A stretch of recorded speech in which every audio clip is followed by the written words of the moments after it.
We've learned late tonight the State Patrol will hire a third-party expert to do a full security assessment at the state capitol complex.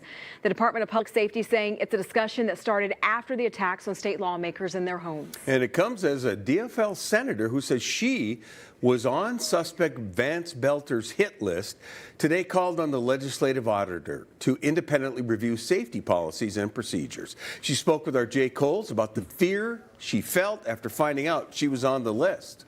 Yeah, Kevin, this is the first time Senator Heather Gustafson has talked publicly about being on that list of Belters. She says she's not blaming anyone but wants answers to improve the notification for lawmakers when there's potential political violence.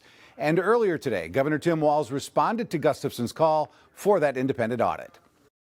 The shootings at the homes of Senator Hoffman and later Representative Hortman started around 2 a.m. June 14th.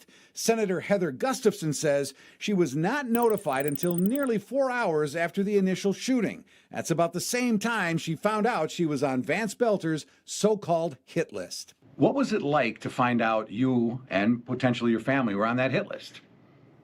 I don't know that there's a way to describe how that feels. It's scary. You know that this job comes with a certain amount of scrutiny, and you understand that violent threats, unfortunately, can happen in this job.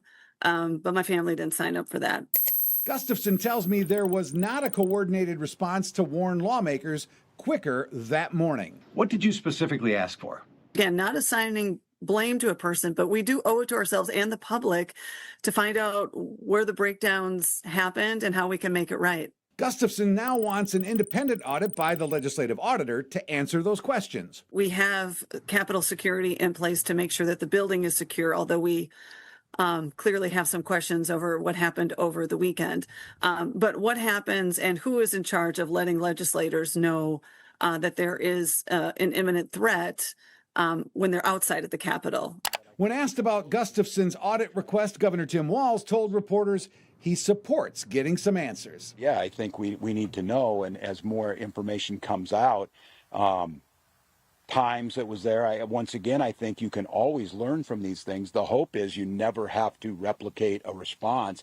It can always be better. Now, Senator Gustafson also says she supports the idea of metal detectors at the state capitol. That's an idea put forward by Ramsey County Sheriff Bob Fletcher a couple weeks ago. And the Office of the Legislative Auditor says, as common practice, they do not confirm or comment on active investigations or audits. Reporting live in the newsroom, Jay Coles, 5 Eyewitness News. Thank you, Jay.